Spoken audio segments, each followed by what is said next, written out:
That is it. That is my drone. That is the drone following a bird. You saw one fly away previously.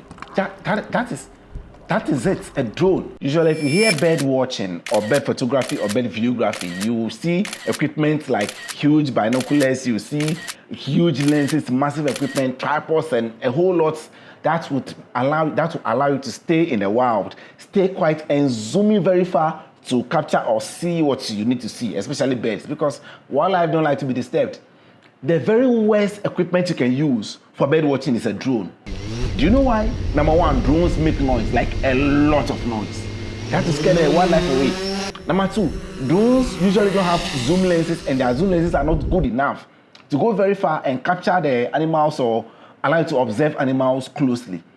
So to say I went bird watching with a drone that doesn't even have a zoom lens, that is just bonkers. That is ridiculous. So fine, I went to Keta, spent a good time over there. You know, I want to live the experience of Southern Volta tourism if I talk about it to everybody, before I convince you to go to Southern Volta. So that's what I did. This whole thing didn't start with me thinking of observing birds with the drone. I mean, it was already a ridiculous thing.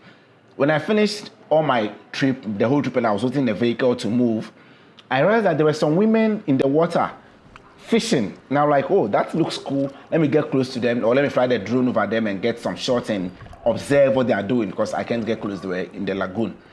And I took the drone out. Lo and behold, like, this is exactly what I was getting. It was quite windy, and I sent a smaller drone. So the wind was blowing quite hard, but I managed to get a few shots, and that was it. And I was wondering, these women in this water for God knows how long? Well, I just concluded it's their work, or that is what they are used to. So who am I to judge or something? I just admire them. I was just admiring them from afar, because it looks like something that is scary to me. They were neck deep. I don't know why they were lying down or whatever it is, but most of them were neck deep, carrying some bowls, and that is all I can say. I don't know what else is happening again. They were pulling on some rope, or they were in a certain formation, you know, fishing or gathering fish. I can't think far, but yeah, in your short, that's exactly what I was seeing. So I was flying the drone, getting close to them, see what they are doing again, and I was just admiring them, you know, their energy, their drive. Sure, someone will tell you that is where they grew up, that is their environment, that is their turf. So staying in water the way I am scared or worried, for them it might be nothing. And you might have a point, but they've been there for at least an hour. All right, I got that at least an hour, and they were still there. So that is where it gets interesting. So whilst I was rotating the drone, flying the drone around them, rotating to tilt and see, like, you know, maybe get a little bit of their expression or their face. And then this came into view. Then right there in my view, I saw these birds. I was like, are those birds in the water with the people? Okay, fine, let me get a little closer. I know I cannot get anywhere close and then they'll fly away, so I didn't care. I didn't even think about it much. But the closer I got, the birds were just there. I'll not say they were not bothered, but they were not too worried. And at this point, I had to fly so low, so dangerously low to the water. I was inches away, like from the water. And the downside about these new drones is that you cannot turn off the sensor at the bottom of it like the older drones. So I was risking it really hard, flying barely inches away from the water. I cannot turn off the sensors, so the sensors were going a little crazy. And it's one of the most surreal things I've observed. It's just beautiful. Look, I'm bird watching with a drone. That should be impossible. Like, yeah, look at how close I was. Look. This is ridiculous. I was like, whoa, that is so cool. That is so cool. I wish I know the names of these birds. I've not studied birds, so I don't know if you know the names of these birds. Please tell me in the comments below. But this was such a wonderful and peaceful, and it was just a powerful experience for me, truly. The birds were just chilling. They were just relaxed and chilling. They didn't even care. At this point, the drone was so close. The drone is so close to them, and I think they've gotten used to it within minutes. They got used to the drone within minutes that they just didn't care that the drone was there.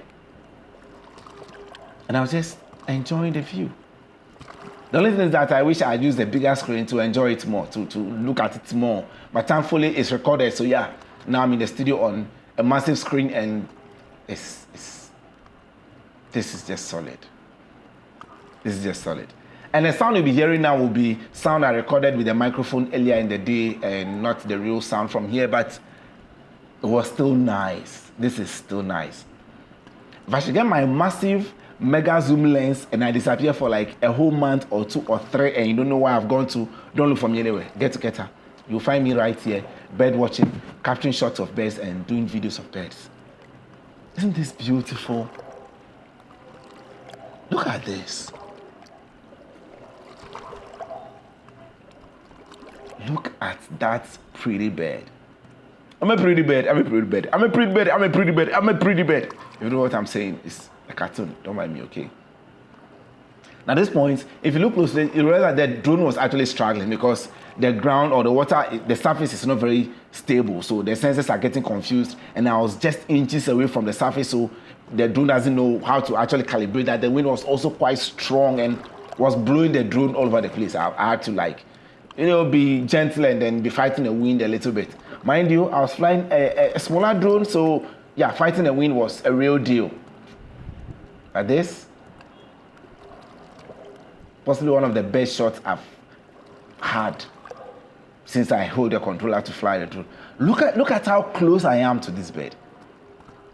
And at this point, you realize that it is also alert, waiting to fly away or something in case I do something that it doesn't like. Gosh, my drone is struggling. And I'm struggling to keep it in one place to observe this. Then I realized that, okay, fine, I'm possibly disturbing the birds, and I decided to just fly back. But on my way back, I observed, and when I was returning, see, the women, they were pulling the nets and everything. So when I was returning, I saw this bird again, but this looks a little, I don't know, sick or tired or not happy. Maybe it wasn't just happy about what I was doing. So I didn't want to bother it. See, it's quite slow. I didn't want to bother it any further, so I just flew the drone back and then landed. And on my way, it was a good experience. Truly, this was the pinnacle, okay, not the pinnacle, but this was one of the highlights of my trip. Every time I'm ready to shoot, my batteries are almost always charged, my cards are, empty, so that if situations like this present themselves, I'll be ready to capture it.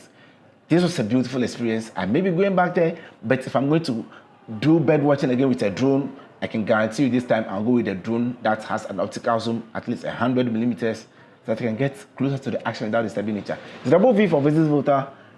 Franklin here. I'll see you when I see you. SMA.